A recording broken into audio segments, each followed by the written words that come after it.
What's up, what's up, what's up? Your boy Domuto. We back with another video. Today we're watching What If Frieza Raised Kakarot, part 7 and 8 today by Saiyan, by my dog Saiyan, you know what I'm saying? So, what if Frieza raised Kakarot?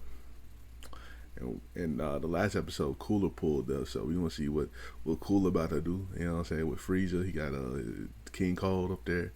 There's 4 Super Saiyans, though, so let's get in. When they finally see Cooler, everyone's basically in disbelief. King Cold asks if it's really him. He hasn't seen Cooler in so long. And from what he last heard, Cooler might have been dead. This is impossible. How's he back? Cooler scoffs at this. To think that he would die at the hands of a Saiyan, he begins explaining to everyone what happened. He says it seems Kakarot didn't do a good enough job at killing him. Due to the insane survivability of his species, Cooler was able to actually survive that attack, despite kind of being left in pieces. But luckily, he came across something into space that merged with him, the Big Getty Star. While he has been going around trying to get more materials for it, he also did want to get revenge. And this is perfect. Not only are his father and brother there, but the Saiyans too. All people that he has grudges with. And he sees something interesting too. That one Saiyan that he killed before, Raditz or something. Nigga. How peculiar. It seems he didn't actually die either. Of course, the group doesn't reveal that he was revived, and Frieza, King Cold, and Cooler just assume he survived somehow. But that's besides the point now. Kakarot tells Cooler that he beat him once, and even though he didn't fully kill him last time, this time he'll finish the job. He can easily beat Cooler once more, no big deal. But before he does so, he's gonna finish off Frieza. He lifts up the Emperor and charges an attack in one hand, and before it even lands, Cooler launches a blast at Frieza that shoots him out of Kakarot's hands, launching Frieza far away from where they are. Cooler tells the Saiyans that Frieza's his prey, and this makes King Cold mad. Shit. He didn't care much for Cooler anyways, but still, damn, his son is a coward. A traitor. He will die by King Cold's hand. King Cold launches over towards Metal Cooler and lands a punch right in his face. That's your son, Cold? It deals absolutely no damage whatsoever, only injuring King Cold in the process. Cooler just looks down at his father in pity, and everyone watches as a hand bursts through King Cold's back. Cooler kills him in cold blood. Oh, Cooler ain't playing. Projecting ki inside of King Cold so he explodes. Now, King Cold wasn't really that strong anyways. Even compared to the Saiyans, they could have beat him that easily too. So this isn't really enough to make them concerned, but it definitely shows that Cooler means business. And it's likely that he's much stronger than he was before. And just as Kakarot promised, he's gonna kill Cooler. He goes to fight the metallic beast again, ready to finish the job from before. And he doesn't hesitate one bit. Immediately, he destroys Metal Cooler, and it seems like right there the job is done. Until another one shows up. Wait, Kakarot completely destroyed that one. He learned from his mistake of the first time not making sure that Cooler was completely destroyed, so how is there another one? He begins fighting this Metal Cooler, and the same thing happens. He has an advantage, but that advantage is slowly decreasing. Another Metal Cooler appears, explaining to Kakarot, every time he fights... Is Metal Cooler a precursor cell? Let's talk about it. Now that I think about it. Is Metal Cooler a precursor cell? And it can regenerate, and it can turn into a fucking robot, android, whatever the fuck it is. It could, like when I say a precursor, not exactly the same, but like wait, Cooler, how about we make a cell or something like that. Fight, he grows stronger. The computer gets more and more data and learns how to react to it. Not to mention, he could regenerate and create more copies of himself. The group realizes that Kakarot can't do this on his own. They all jump in, going into Super Saiyan by themselves. Miles away, Frieza finally lands, crashing into a bunch of rocks. He can't believe that bastard Cooler's gonna pay for this. He looks up and sees more objects descending. At first he thinks it's more threats, but then he sees that it's his ships. Some of them actually survived out in space. The ships land finally having found Frieza. They make sure that he's okay, but Frieza doesn't care. He wants to fight his brother now. He tells the soldiers to go attack the Saiyans and Cooler. He's gonna stay behind for a second, charging up some more energy before he can go back in. As his soldiers all leave, he then sees another object descending from the sky, and this time it actually is Cooler. Or at least one of the copies of Metal Cooler. He then also learns of Cooler's abilities, trying to fight his brother, but to no avail. At one point in the battle, he actually blasts off Metal Cooler's arm, which he simply regenerates. Great, he can rebuild himself too. This is only pissing Frieza off more and more. He charges up, going to his 100% full power mode, tearing off one of the heads of the Metal Coolers, throwing it at the other ones, and then launching a massive blast at them. More and more of them start appearing, and eventually they swarm Frieza, as he's surrounded by a bunch of wires, then dragged away into the core of the Big Getty Star. Of course, on the other side of the planet, no one even knows that this happened. They don't even know if Frieza survived that attack from Cooler, and they're completely unaware of where he is at the moment. But Kakarot is pretty angry. He came here just to kill Frieza and King Cold. Not only did Cooler steal his kill on King Cold, but he interrupted that battle. This battle is what his whole life was leading up to. It was a way to make up for all his past mistakes and all his failures, even if he only just realized it, and Cooler ruined it. Thankfully, with all his group being Super Saiyans as well, they are actually able to put up a good fight. Individually, they're able to defeat some metal Coolers, but every time they defeat one, two more appear, then more, and even more after that. They're starting to get tired out. Not only are they getting overwhelmed, but they're getting outnumbered. Cooler also realized that he's not making too much progress either. With all these Saiyans together, it's not going to be that easy. But he has a pretty good idea. One of the Coolers goes right into the middle of the fight, and suddenly, he self-destructs, flinging everyone into opposite directions. Vegeta's tossed away on his own, as well as Nappa. Thankfully, Kakarot isn't completely split up from everyone. Raditz lands nearby him, although they can barely fight anymore. They're too injured and too worn out. But still, they power back up into Super Saiyan, going right into the battle once more. They just hope that Vegeta and Nappa are able to make it out okay. They're not sure what's going on with them, or if they're even going to survive alone. They keep trying to fight the metal Coolers, but nothing works. And just like Frieza, they're eventually overwhelmed, completely blacking out for a few minutes, then waking up in some dark room. They're being suspended by wires. Yeah. They look around and they find each other, but then see another familiar face. Frieza's in there with them. Frieza chuckles. Even if Cooler got the best of him, at least he's gonna wipe out those monkeys as well. Raditz tells Frieza to shut up. As he and Kakarot begin arguing with the Emperor, and then they hear a voice that bellows throughout the room. They look and they see the core. It has Cooler's face. And his voice. Cooler begins speaking to them. He's gonna drain all the energy, making the Big Getty Star stronger than it ever was before. Raditz and Kakarot watch as Frieza's energy is then drained, and they look around desperately trying to find Vegeta and Nappa. Kakarot yells out, outside of the Goku and Vegeta fighting, and Cooler tells him not to worry. Low key. In due time, he'll find them, and they'll suffer the same fate as them. Next, the energies of Raditz and Kakarot are drained together, and Cooler then stops. It seems he's finally gotten all the energy like it's okay. Those Saiyans sure do have a lot of energy, but if Cooler gets any more, his core will simply overheat and explode. But even so, it seems Kakarot and Raditz still have more than enough energy left. And they realize that if Cooler stops, that might mean he's at capacity. Maybe they should overload him. They tell Frieza to do the same. If he wants to get out of here alive, he needs to power up alongside them. Frieza's heavily weakened right now, and although he doesn't want to team up with the monkeys, it seems he has no other choice. He promises them, as soon as they're out of here, he'll kill them. Kakarot weakly chuckles at this. That's cute. Frieza still thinks he's gonna win. But they stop focusing on that, and together, the three of them all power up. Cooler's surprised. And suddenly a massive explosion occurs. Raditz, Kakarot, and Frieza all escape, having overloaded the core and partially weakened it. Out of anger, what remains of the core then turns into a giant version of Cooler. He starts attacking all the people inside, trying to kill them in one last desperate attempt. In one arm he grabs Frieza, and the other Kakarot. With the last of his energy, Raditz charges up beams in each of his hands, launching a weekend attack. With purple beams launched towards each arm, the arms explode, and Frieza and Kakarot are freed. Together they launch right towards the core, each placing a hand on it, overloading it with energy, and then causing it to explode from the inside. This creates a chain reaction. The three of them all try to escape, but as the room crumbles, another massive explosion occurs. They're not able to escape in time. Not only does the blast injure each of them, but it separates them too, once again launching everyone off into separate directions. Kakarot briefly blacks out once more, waking up on the ground, unsure of where he is or what happened. He looks around. He can't find Raditz anywhere, nor can he sense his energy. He's not too sure where Frieza went either. He wants to make sure that the Emperor doesn't escape. But it seems he may be in trouble. Not only did the core explode, but it seems the planet's exploding as well. But Kakarot remembers from before. He saw some Frieza soldiers about, which means more of them probably landed on the planet, and that means there's ships nearby. If he could find one of them, that'll be his best chance to escape. Yeah. And maybe if he's lucky, he could find some of his crewmates too. And although this is a bad situation, there is one good thing that comes from it. One person actually had the same idea as Kakarot, as a ship flies overhead, then quickly making a sharp turn as it sees Kakarot. Kakarot weakly prepares a blast to launch at the ship, but as it hovers nearby, a familiar face steps off. Vegeta. He's beaten and bloodied, but Vegeta's on the ship, reaching out an arm to Kakarot as Kakarot grabs it and is dragged aboard. Vegeta's been looking around for everyone. He doesn't know where Nappa is, and he couldn't find Raditz or Frieza either. He tells Kakarot that they're going to have to leave the planet, but Kakarot protests this. Nappa and Raditz, they still have to be out there somewhere. They just brought Raditz back. He doesn't want to lose his brother again. Vegeta said he's been looking around, he couldn't find anyone, and it's only out of chance that he found Kakarot too. They're lucky that they're even alive. And although he wants to find Nappa and Raditz too, he tells Kakarot that they should be okay. They'll probably know how to survive in this situation if they're still alive. But if they keep wasting time looking around for them, that's only going to make things worse. and it'll increase the chances that they die on this planet as well.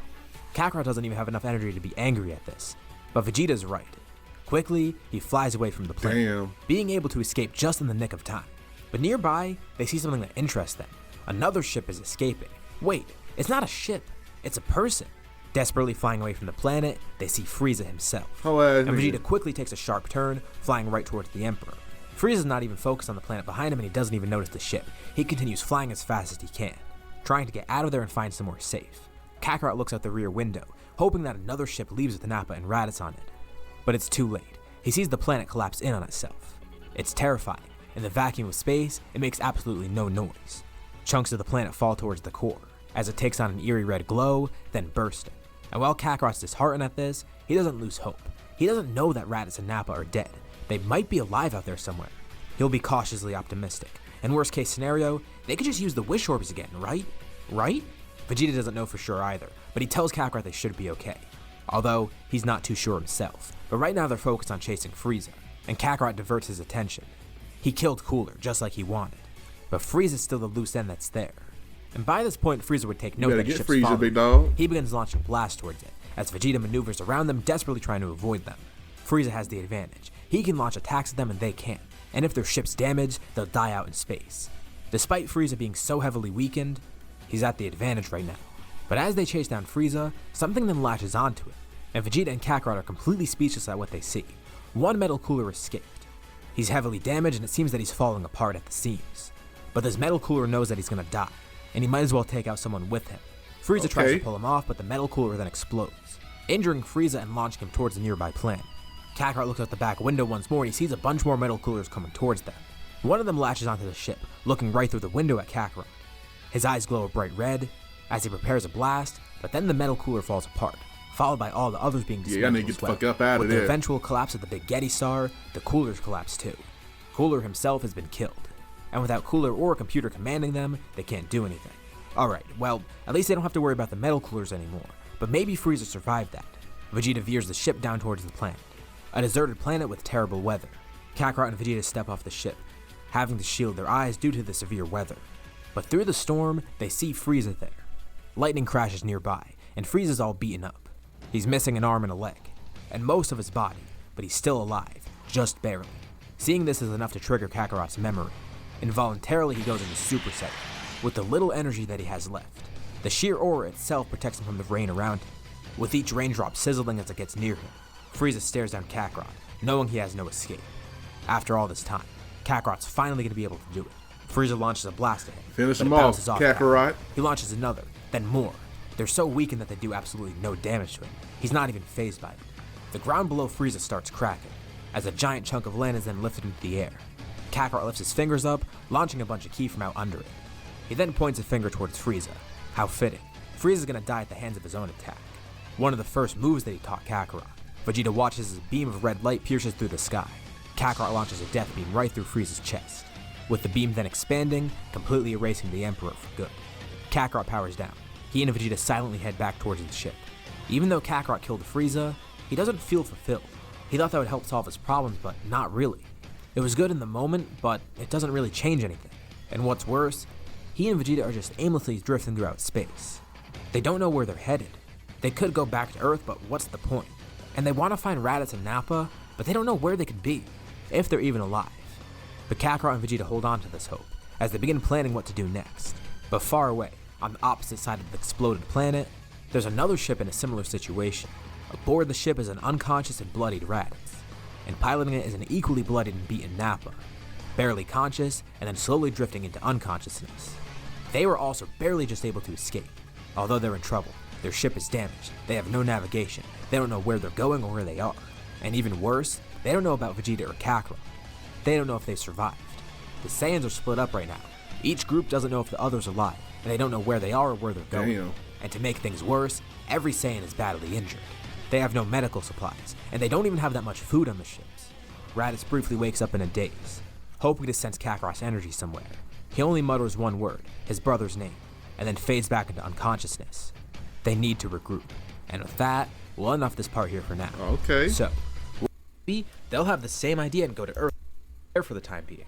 Who knows, maybe along the way they'll find Raditz and Nappa, and maybe they'll have the same idea and go to Earth as well. So, Vegeta pilots a ship towards where he thinks Earth is. But as they're floating throughout space, they pass by a random ship. It's kind of far and they think that it didn't notice them. But they're concerned because they think that it might be another Frieza ship, possibly another Scraggler that somehow survived. And then they see another ship, and the two ships begin flashing lights at them, and then someone comes with the radio trying to communicate with them. They're being told to pull over. What? They were going the speed limit. The Galactic and they're not sure Patrol? who's trying to pull them over, but it could be a threat, so they remain cautious. Jocko? Although, if they do need to fight, they're not sure how well that's going to go. But as the ships get closer, they realize that they're not Frieza Force ships. It's some other organization that they don't recognize. The two ships get closer, and one person on one of the ships starts talking to them.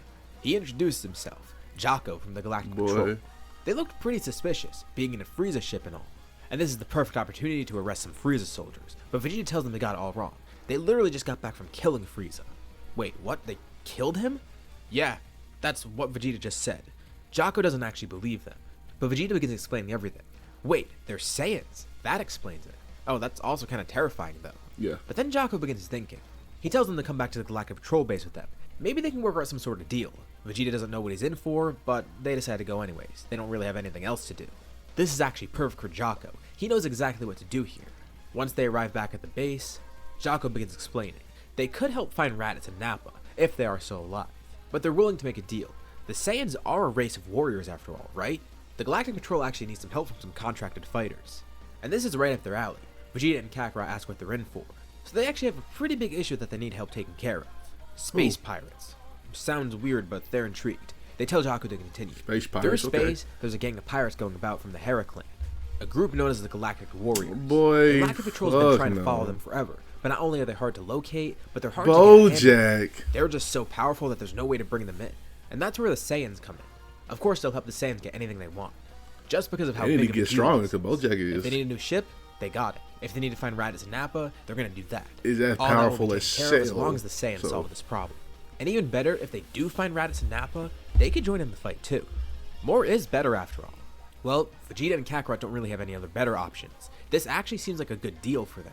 It's funny, even though they just defeated Frieza, they're already back to doing what they do best, basically being soldiers for hire, albeit for a much better cause this time.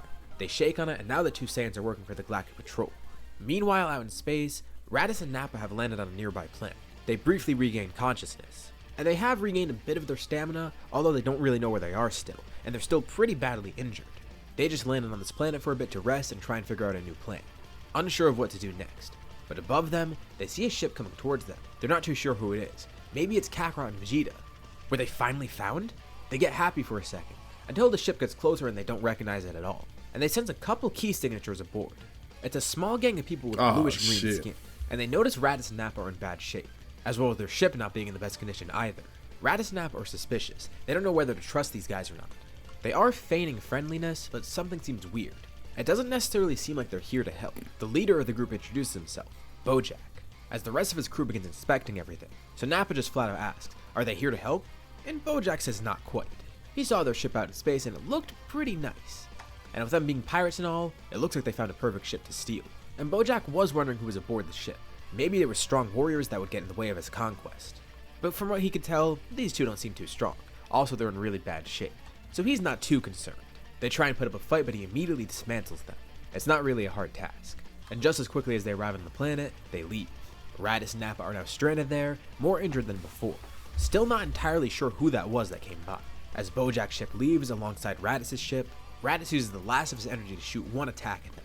He's a bit weary, but if he could do this, at least it'll stop them from leaving. With his hand shaking, he launches the blast. And it completely misses the ship. He collapses back down on the ground. Damn, and the two ships Raditz. leave and the beam flies off into space. But luckily enough, help is about to arrive. As the two ships leave, it appears that the Galactic Patrol is actually trying to chase them. However, they just missed the ships, and they can't find them anymore or sense the people aboard. Although they notice something interesting. As they're flying by, one of the planets has a massive blast come from it. It almost looks like a flare of sorts. But from what they could tell, someone was just in a fight, so they descend down into the planet trying to see what's happening. Nappa sees another ship arriving, and he tries to weakly stand up to defend against it, assuming it's more trouble. But as the ship gets closer and closer, he recognizes the energies aboard, and picks Raditz up. They've finally been found, reunited with the rest of their crew. Kakarot and Vegeta step off the ship, elated to have come across these two. Although they're in pretty bad shape, but the Galactic Patrol will take care of them and heal them. and they tell everyone what just happened. Okay, this is good. They're getting somewhere. They know that the Galactic Warriors are nearby, and apparently there was only 5 of them. This shouldn't be that bad. They just need to find the ships and stop them right away.